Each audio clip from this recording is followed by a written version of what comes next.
Muy buenas tardes para todos los que siguen este canal y nos honran con su compañía. Hoy para hacer un comentario acerca de la carta abierta que escribe la expresidenta Cristina Kirchner para referirse a una serie de aspectos históricos y algunas cuestiones que tienen que ver con la coyuntura, con la actualidad nacional. Vamos a comenzar con una cita que hace Cristina, donde justamente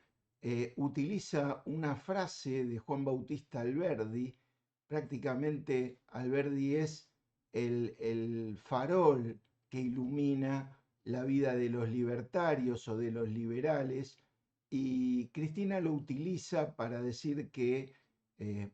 es lo que pensaba con una frase textual Alberdi. Él pensaba que el endeudamiento era la ruina de un país, pensaba que endeudarse para seguir gastando era consolidar la pobreza. Y esto es lo que va a mencionar en la carta unos párrafos después, cuando cite una verdadera enumeración de las crisis que se producen a partir del enfoque neoliberal. Esta sería otra etapa parecida, tal vez con diferencia de matices. Vamos a ver cuando esto termine. Pasa un tiempo hasta que se le pone un nombre, pero evidentemente las medidas son medidas que no tienen nada que ver con lo popular, que no tienen nada que ver con cuestiones que están ligadas a una visión de izquierda. Evidentemente son medidas ideológicamente de derecha, y desde el punto de vista democrático con algunas deficiencias de magnitud en términos institucionales y en términos de las cuestiones que están relacionadas con los poderes de la República. Voy a tratar de hacerme un machete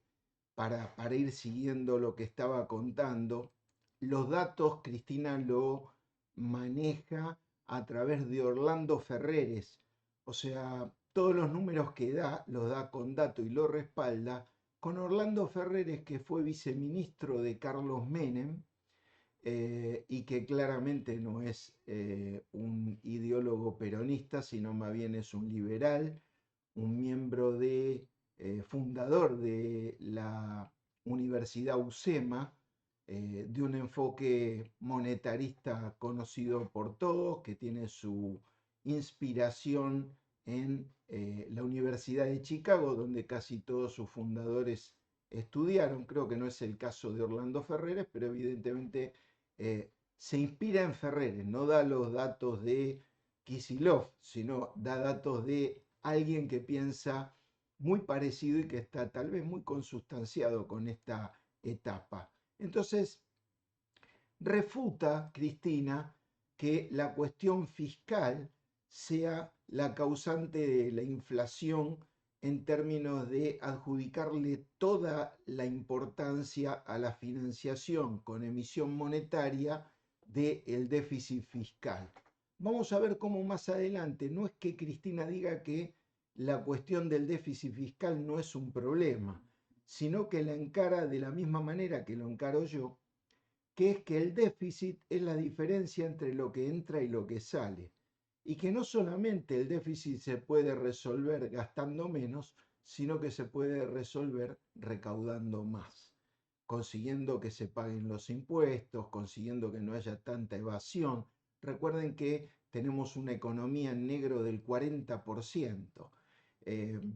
y que tenemos fuera del país alrededor de 400 mil millones de dólares no declarados, que evidentemente se han generado en nuestra economía y se han ido en términos de ganancias acumuladas y ahorradas para ahorrarse fuera del país. Ese dinero recaudado oportunamente, evidentemente, no hubiera, y bien administrado, obviamente no hubiera generado el, el, la deuda que es casi un poco más que un PBI de la Argentina y que, bueno, también esa acumulación de dinero en negro y de los impuestos que no se pagan, también hay una deuda fuera del país. Eh, yo creo que Cristina Kirchner está asesorada por Axel Kicillof, que es un doctor en economía que se recibió con distinciones y con honores en la Universidad de Buenos Aires, es profesor, ha sido su ministro de Economía, actualmente es el gobernador de la provincia de Buenos Aires por segunda vez. Pero si tuviera que decir el marco teórico de Cristina Fernández, casi déjenme adivinar que es Eduardo Basualdo y Mario Rapoport, que lo que básicamente tiene es un enfoque diferente que el que conocemos nosotros en las universidades privadas y en las universidades americanas, que hace un poco de caso omiso a la historia de cada país y a las particularidades notables que tiene cada país. De manera que Cristina utiliza esos dos autores, seguramente los ha leído, y a Kicillof que más o menos le da soporte a lo que ella piensa, porque eh, sus referencias están más o menos relacionadas dentro de lo que es mi lectura a esas dos corrientes, descartada que ha sido en el año 2022 el aporte que le asignaba a Joseph Stiglitz eh, cuando lo trajo a la Argentina al Museo del Bicentenario para escucharlo. Es evidente que ahora se ha concentrado más en lo nacional. Entonces, sostiene que en Argentina la inflación suele dispararse cuando empieza a haber escasez de dólares. Y cuando empieza a haber escasez de dólares, evidentemente se produce un problema. eh, nosotros, o bueno, la teoría eh, le llama la restricción externa, toda esta corriente de pensamiento a la que le voy a sumar la de mi tutor y la de mi mentor, Marcelo Diamant, el péndulo de la economía argentina, que está referido a la escasez de dólares, porque hay un sector que los produce y hay otro que los consume, pero eso lo vamos a dejar para otra vez. Y Cristina lo que habla es de cómo esta escasez de dólares empieza a resolverse con la cuenta de capital, es decir, pidiendo prestado, para decirlo en criollo. Entonces, nuevamente hago alusión a lo que decía Alberdi, a el gasto que no se está financiando con una buena administración de los recursos, ya sea del gasto y de los ingresos, no solo del gasto, porque el déficit no tiene que ver con el gasto solamente, sino que tiene que ver con los recursos también, con los impuestos que se pagan y sobre todo con los que no se pagan. Entonces, lo que dice aquí Cristina en esta carta es que también tenemos el problema de tener una economía bimonetaria. Sabemos que casi todo el mundo, dado los episodios que tuvimos de Corralito con Cavallo, de el plan Bonex, donde el ideólogo era probablemente Cavallo, lo ejecutó Herman González, la gente ha quedado con un temor hacia las devaluaciones que empezaron con Lorenzo Sigot en el año 1981 con la dictadura cívico-militar. Aquellos que fueron sorprendidos por una devaluación o que fueron confiscados sus depósitos. Bueno, a eso Cristina se refiere cuando dice que tenemos una economía bimonetaria. Obviamente la gente ahorra en dólares para defenderse. Entonces, más adelante ella explica estas cosas con cierta simpleza histórica, no hace ningún esfuerzo por problematizar desde el punto de vista científico estas cuestiones, porque Cristina no es economista, pero sí de interpretar con un lenguaje al alcance de todos cuáles son estas cuestiones que los que estudiamos las conocemos y las podríamos explicar con un grado profundidad o de cientificismo alto, eh, al alcance de todo para que la gente lo pueda entender. Y básicamente habla y utiliza la palabra en clave histórica para referirse a tres periodos donde se producen crisis en la Argentina. Y la verdad que lo hace muy bien, me parece que es muy interesante tener la idea esta de que entre 1976 y 1989 en la Argentina no será la distribución del ingreso ni el aumento de los salarios ni los sindicatos lo que generan 1.700% de inflación acumulada. Con lo cual es muy difícil adjudicarle a todos estos fenómenos que Milei mismo y que Caputo y que Sturzenegger le adjudican, sino que está demostrado empíricamente que aplicando las recetas neoliberales es cuando se genera una inflación, inclusive se generaron dos hiperinflaciones, y no es el distribucionismo, sino es el comienzo de la financiarización de la economía, cuando Argentina deja de ser un país de producción y trabajo y se convierte en un país de timba financiera. Justamente a partir de la reforma financiera del 77, no vi que la mencione, ella habla del 76, pero es un año después cuando se fue perpetrando esta situación y se convierte en algo que no pudo cortar ni siquiera su propio gobierno, donde tuvo 8 años de tiempo para poder hacer una reforma financiera. Sabrá Cristina por qué no la pudo hacer ella ni Néstor Kirchner, pero es evidente que esta situación es una situación que puso límite de alguna manera a lo que es a lo que era la segunda etapa de sustitución de importaciones. La primera empezó con Perón, termina con el golpe de Estado y luego empieza una etapa de sustitución de importaciones que sigue, una etapa de desarrollismo, donde el país sigue creciendo por la inercia de esa base industrial que había dejado Perón de producción y trabajo y sigue creciendo en forma inercial a través del desarrollismo, interrumpida algunas veces por estas cuestiones de estos enfoques eh, hipnóticos neoliberales donde se repite permanentemente la misma receta. Luego se va a 1989-2001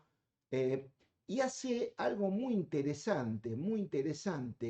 que yo sí, la verdad que yo no la conozco personalmente, pero cita muchas cosas que yo he citado, Cristina, y que no he visto citar,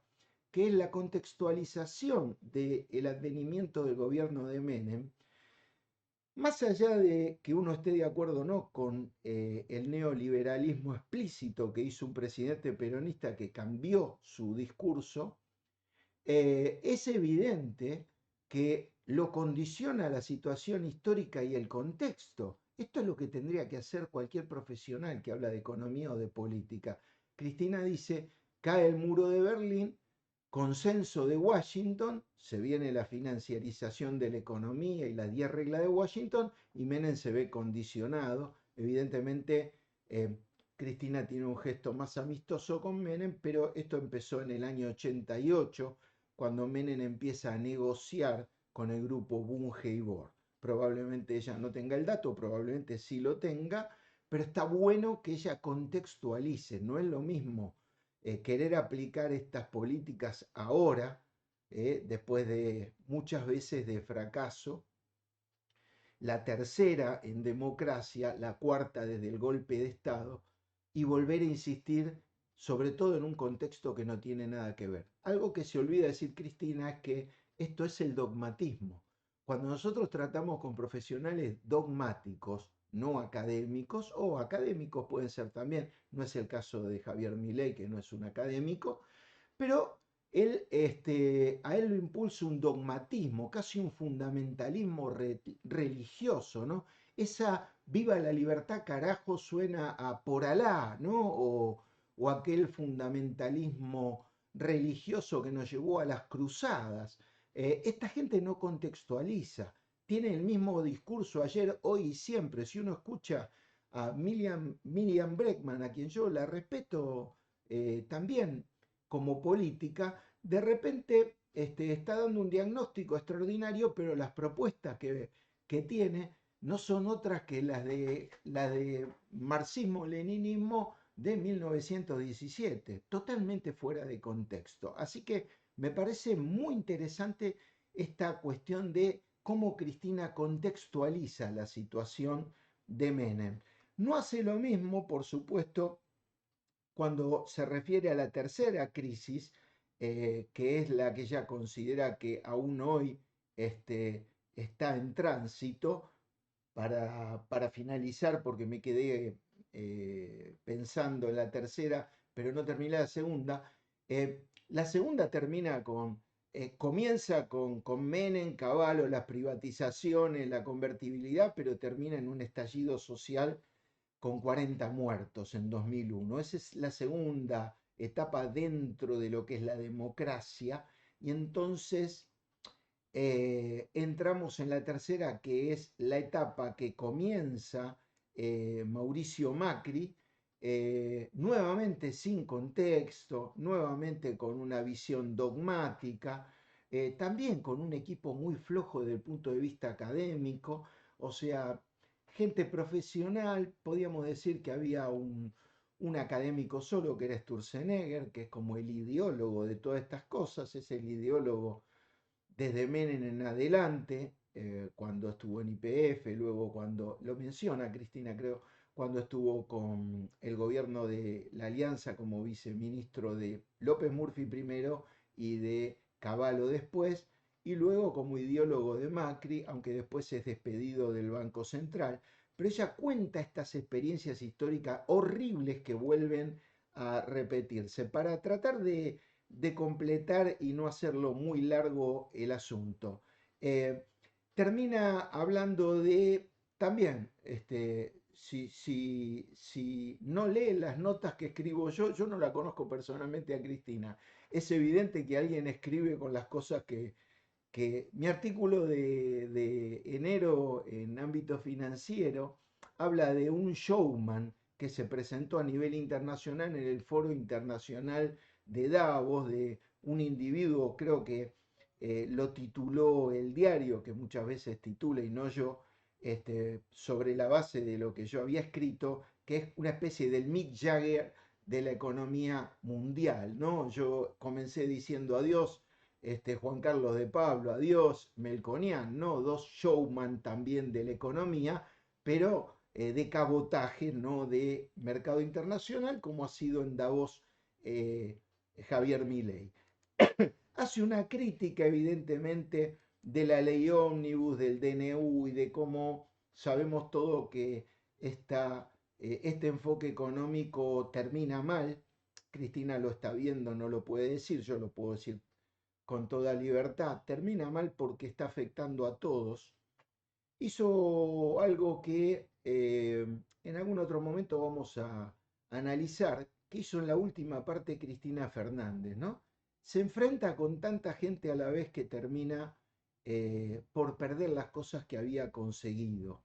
Eh, y Javier Milei se enfrenta, abre tantos frentes al mismo tiempo, tratando de quedar bien solamente con un pequeño grupo,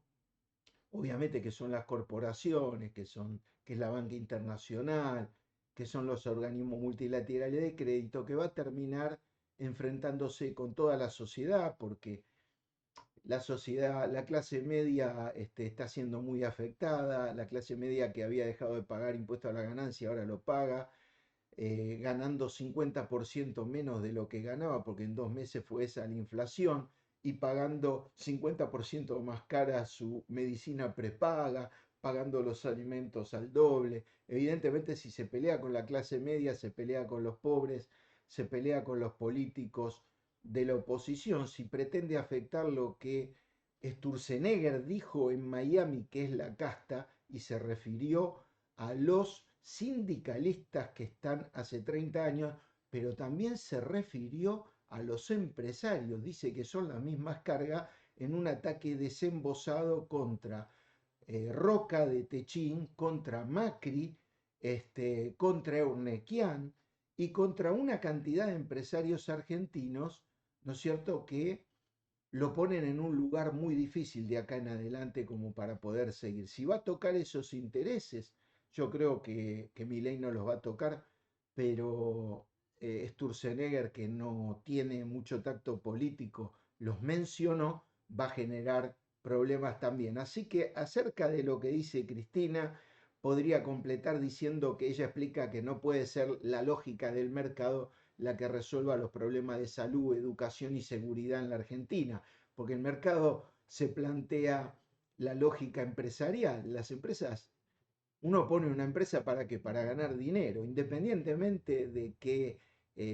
sea la empresa está para ganar dinero y esa es la célula mínima del capitalismo, es lo que explica el contexto en el que vivimos. Nosotros no podemos plantear cuestiones democráticas dentro de una empresa, no podemos plantear cuestiones sociales, cuestiones de trabajo,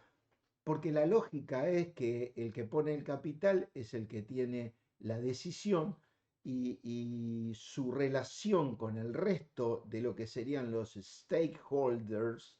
que serían todos los que forman parte del negocio, es una relación muy desigual. Entonces Cristina explica eso, explica que no está de acuerdo con las facultades extraordinarias que pretendía obtener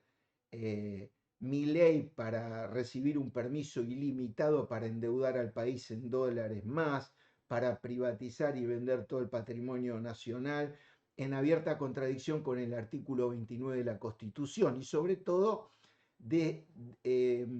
denuncia los escraches, las manifestaciones violentas del presidente de la Nación y de las expresiones violentas elípticamente de su ministra de Seguridad, eh, y también del ministro de Economía, quien todavía no ha aclarado qué es lo que pasó con el atentado a Cristina, donde hay fuertes indicios y fuertes denuncias contra una empresa que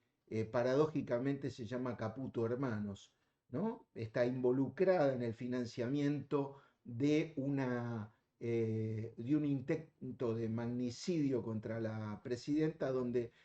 los que financiaban el partido político, esa agrupación de esos muchachos que hicieron esa locura, habían recibido pagos de esa empresa. Así que para terminar yo diría que se levantó una voz, había algunos reclamos, decían, ¿qué pasa que Cristina no habla? Bueno, Cristina ya habló, no dijo nada que no sepamos, simplemente lo puso en palabras y lo puso por escrito, lo puso en un idioma al alcance de todos, y nos queda tiempo para poder